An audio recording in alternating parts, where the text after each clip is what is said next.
Why do we suffer?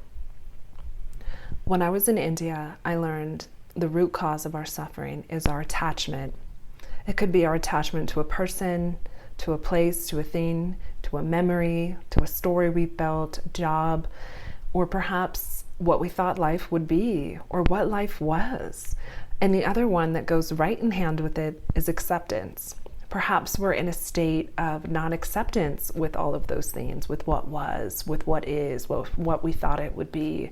And we're not in acceptance with where we're at here and now.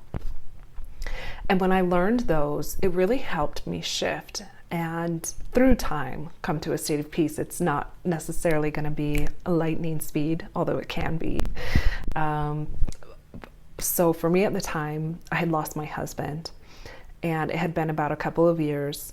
And when they said detachment could lead to lack of suffering and a state of acceptance, and I realized I was very attached. I was attached to being his wife.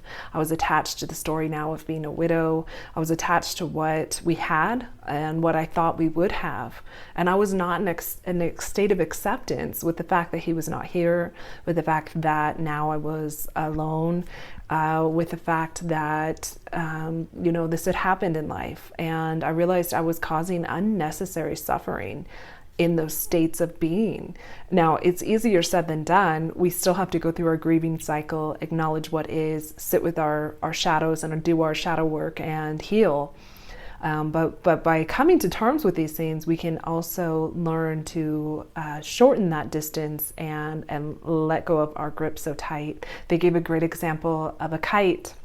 If we're holding really tightly on to maybe our story with what was, and we're really attached to it, and that flight, that string, if we don't release very much string and we're holding on tight, the flight, the kite cannot fly very high. But if we release the string and we let it go, it can soar in the wind and it can fly much higher. And the same is within our own lives. And I just wanted to share this with you briefly so that you can look at your life and see perhaps maybe where you're holding on to something that what was, or maybe you're at a certain point in your life and you thought you would be at a different place, and you had different, I like the thought of matrix goals. I heard that from Expanding with Erin, and you're not quite at that goal yet. I know for me, there's certain matrix goals that I have, and sometimes I'm like, darn it, but when I really look around and you accept with where you're at now, life is very beautiful, life is very abundant. And recently I went through something and I realized I was pretty sad and I was pretty down, and when I re-looked at these notes and I realized, oh, it's because I'm not in a state of acceptance with what happened, with what is, with what it is. Can't change what is. I mean, we can with practices and things, but we can't change another person, and we can only change how we react to it.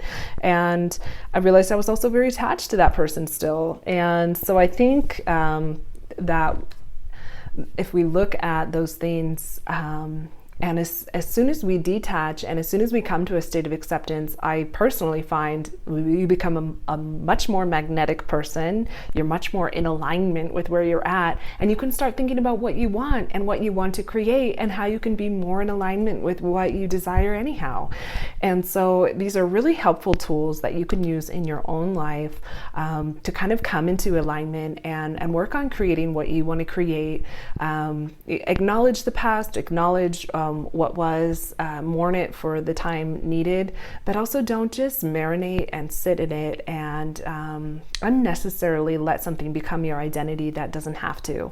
And allow yourself to evolve, allow yourself to grow, and unite with your higher self, unite with the God or the goddess within you, with source, with that power within you, within all of us, and your higher self. And what do you want? What do you want to call into this timeline? What do you want to be? Where do you want to go?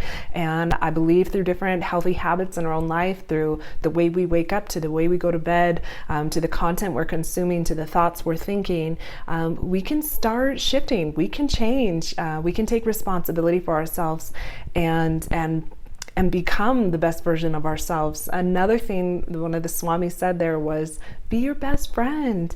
And I liked this podcast. She recently changed her name, but it was Date Yourself Instead. Learn to take yourself out on date. Go out with a friend if that's uncomfortable for you, or bring a book and a journal, and learn to really enjoy yourself. And as you do that, others are going to want to enjoy you too, and you're just going to be more magnetic. But I think it's really learning that we are enough, we have enough, and as we become more whole in all that we are, everything else is just kind of extra, and then it's just that much more enjoyable. So I hope these concepts and thoughts were helpful. Just a quick video today just to share. Please like, comment, and subscribe, and let me know how you're surfing through life and how you're dealing with these things and these concepts and what you think about it. I will give a shout out to my friend Betty. If you're unsure how your emotions and how to deal with them, she's doing a new moon series. So if you want to check her out, Astrology with Betty on YouTube or .com. And she gives some good helpful tools to kind of help understand yourself a little bit more. And one last thing, if you are feeling called to a service of higher calling with your hands, to do some kind of form of body work, we are having our hands-on training course. It's going to be held this November in Oaxaca, Mexico. You can send me a message and learn all about it. I would love to have you. And if it doesn't align, we do have online courses, and you can also look into future trainings. Thank you so much for spending your time here with me today. Until next time, shine bright. Love you. Bye. Welcome to the class of 2019 in Jalisco, Mexico. Yeah. On behalf of Gravity Body Academy. Hola. Greetings, dear souls. It's Christa Clark, and I am super excited to announce that we are having our Gravity Body hands-on training. This is a 5-week intensive course where you will learn how to give the body work. You'll be able to have your handbook, take notes as you see the entire session being done, as well as receive the body work and also give the body work with guided instruction along the way. You'll also be learning anatomy and physiology, and at the end of the course, get your certificate so that if you feel led to, you can continue the work and open your own practice, or you can even just share it with friends and family, however you feel led in your heart and in your soul. Excited to announce this course, and I hope to see you here, and I just send you so much love and light. It is an honor to have learned from Gerald, and it is an honor to carry on his legacy. So please go to gravitybodyacademy.com where you can learn more and sign up today.